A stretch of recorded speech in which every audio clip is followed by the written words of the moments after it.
Okay, we're going to talk about salvage. Remember the 3 S's are salvage, strip out, and structure, right? But here's another one, the LOFO.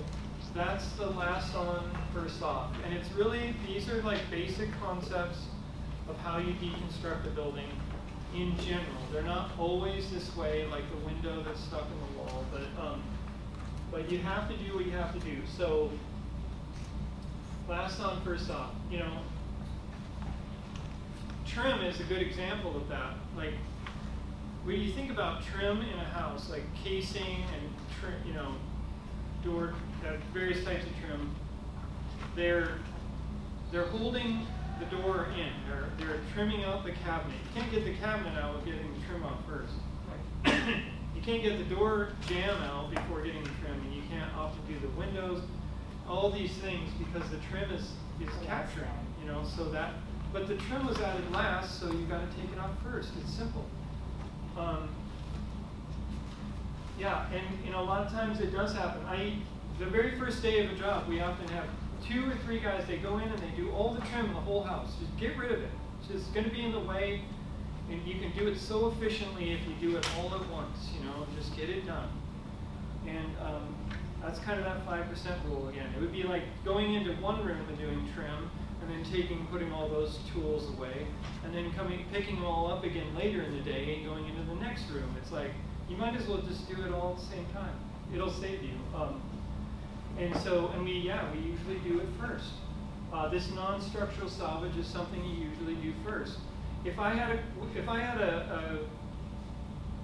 light, or if I had a glass door, or if I had a cabinet, or if I had carpet, the longer it's in there, the more likely it's going to get damaged. You know, it's going to get wet, or you're going to bang it with something, and you're going to scratch it, or you're going to get it dirty.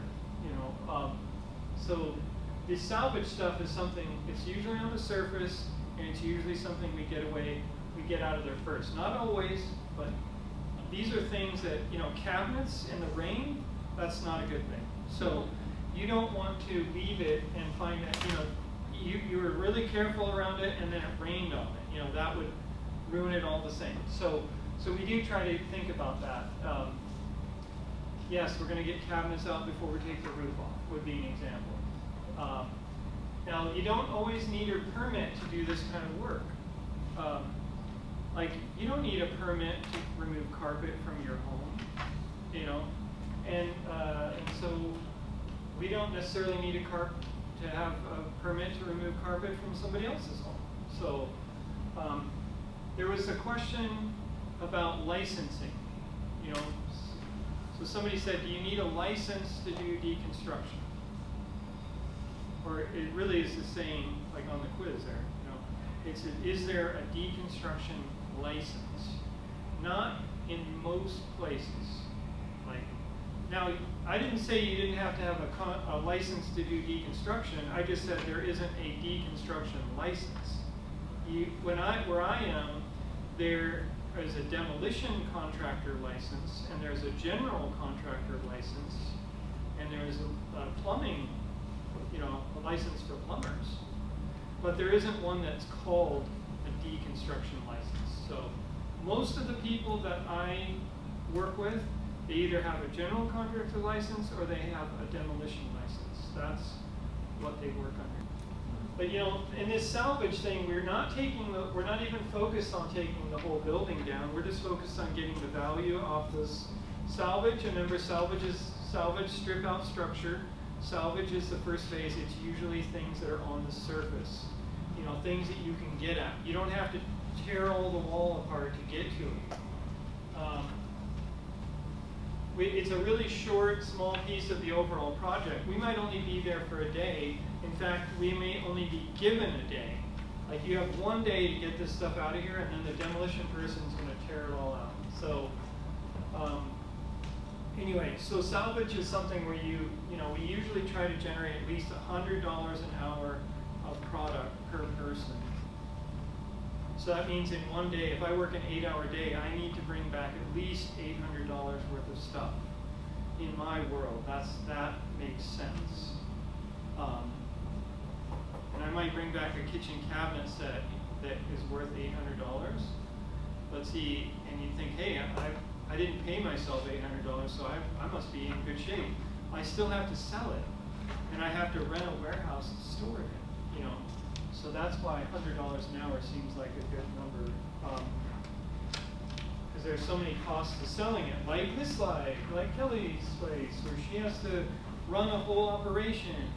You know, she has to, you know, normally you would rent space, and you would set up that space, and you would insure that space, right? And you would have power and water and things like that. Well, here on the island, sometimes you'd have power, right?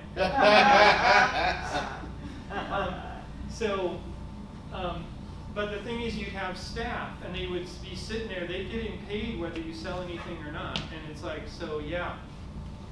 So if she's going to go out and get this stuff, she better bring back $100 worth of stuff, maybe, you know, in order to ensure that, because it's not going to sell that next day. It may take months to sell it before it actually all sells.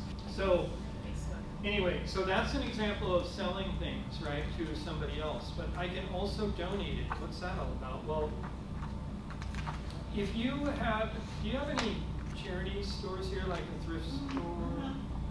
Tax write-off. Tax write-off, right? What? I always try and figure out, like, what do people have? They have Goodwill, they have St. Vincent de Paul, they have... Yeah, there's church for stores. Goodwill, Yeah. Salvation, Yeah. On St. Croix, Yeah. in the middle of the island, there's a church thrift store. Yeah. I don't know what it's called. I know where it is, but I don't know. I know what you're talking about. But And they even do shoes there or something like they do all that. kinds We of went and stuff. visited them. Books, They have clothing, and then they have the building materials in the back. And so it's like, now if you donate something to them, you should be able to write it off on your taxes. Do I track the tax? I have not even tried in the last 4 years to figure out how taxes have changed. But it used to be that you could donate. If you donate something, you get a tax deduction for that, and that could save you on your taxes. And so we're talking about an entire building, not like I donated to some clothing and books. I had a couple bags. We're talking about like truckloads of stuff, and you're going to dump it on Kelly, and don't even tell her you're coming. Just show up. She'll love you because she's ready for it. On these jobs where I'm literally not getting paid to be there, that just sounds insane, you know. But the only way it works is if I can get this stuff out. Like I said, $100 an hour of material is the number that I'm comfortable with. Otherwise I'm not comfortable. You know, I just feel like, because I know I'm not going to sell it right away. I'm going to have to put time into selling it and rent a building, you know, to store it and stuff like that. But that's something I do, and it's something I have been doing. So I guess it's working because it's 29 years later. But time is definitely a profit. So we don't, you know, like, if I'm going to do this, I tell the owner, look, I'm coming in for like 1 day. Everything has to be ready. You can't, you know, there can't be anybody in my way or anything like that. I'm not going to put up with anything from anybody, you know, because if they, you know, somebody else is there, then I don't want to interrupt their work, but I don't want them to interrupt my work. So I'm really clear that if you want me to do this work as a free service, you have to treat me with respect, you know, really. Because it's like, I'm doing this for free, and you need to take care of me and make sure that nothing stands in my way. And that might mean that the power... What's that? You can't wait for them to take the dishes out of the counter. Yeah, exactly. And we've had that happen where it's like they haven't even... I can't tell you how many dishwashers full of dishes I've found, you know, where they hadn't unloaded or whatever, you know.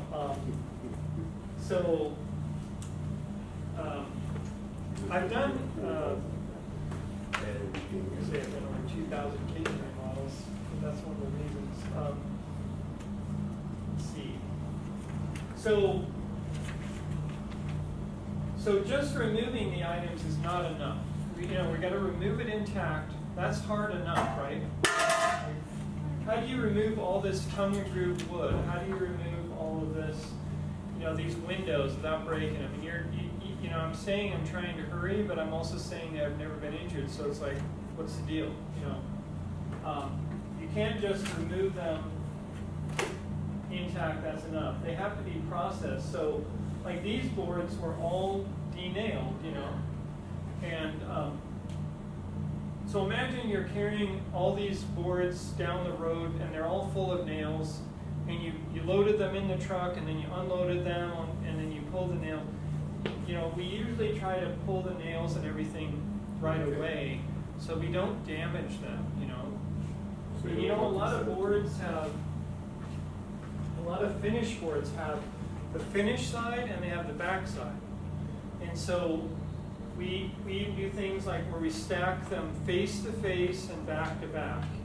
You know, so that the smooth sides don't, you know, the finished sides, they don't scratch each other.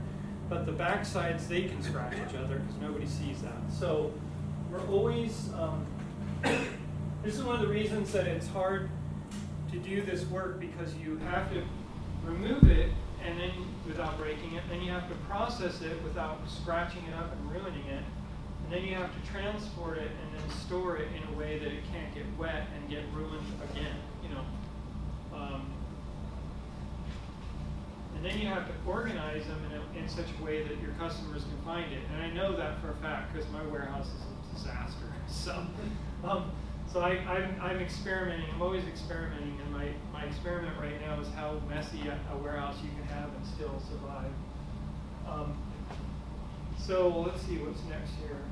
So I keep using the LOFO just so you make sure you know. Last on, first off. It's not always that way, but it's often that way.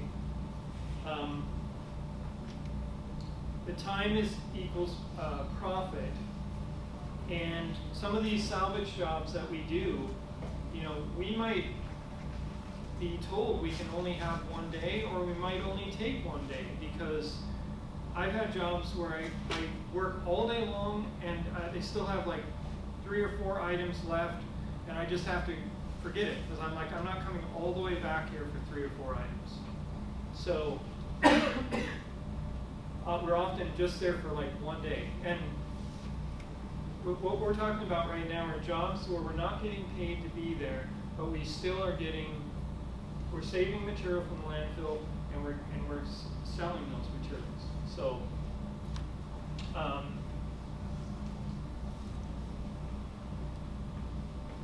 let's see. In general, we either pay for the materials or we get paid for the work materials. So you can have jobs like this, where you don't get paid anything and they don't get paid anything, right? Then you have jobs where you get paid to remove some things, because you just tell them, look, I can't remove your deck.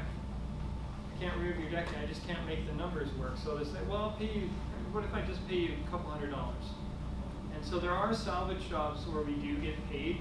And I'll give you an example. I have done over 2,000 kitchen remodels, which is one of the reasons I've done so many projects, because kitchen remodels are so common, you know. And we often say, look, you know, the demo guy says, I'll remove everything and I'll throw everything away and I'll get rid of all the appliances and I'll do it all for like $800. And then we come in and say, we'll do it for $400. So we're salvaging materials, but we're getting paid some money, you know.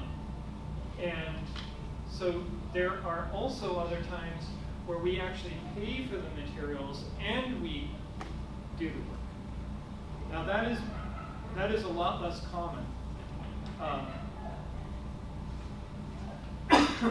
And I'm trying to think of an example, and it might be like a school where there would be a demolition contractor doing the gymnasium, right?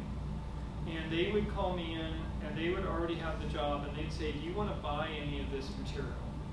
You have to remove it, but do you want to buy any of it? And I would really have to look at that, and I'd have to say, those bleacher boards, you know, I might even ask to remove one of them before I give them a number.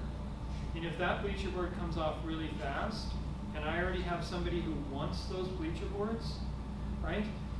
let's say that I have somebody willing to pay me $10,000 for those bleacher boards if I get them off, and I offer the demolition guy like $500. You know, then I can go in and it isn't that much risk if I already have somebody waiting to buy it.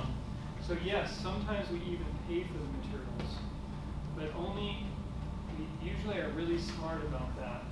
And they may feel like they're like, yeah, but I feel like I'm getting ripped off, and I'm like, you know how much risk I'm putting in this?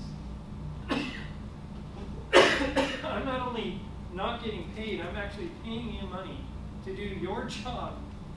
Remember, the demolition person is getting paid to remove those bleacher boards, right? They're more likely to throw them away anyway.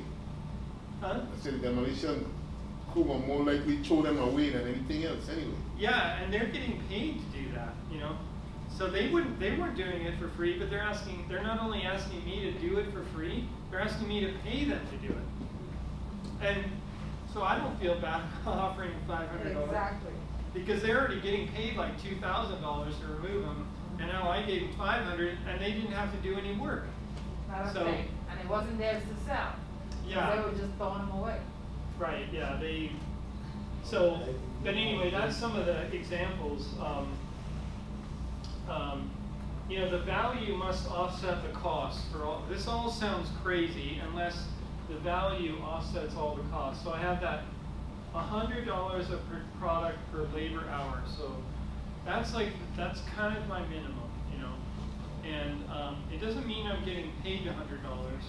It just means I have $100 worth of stuff after just 1 hour of work. And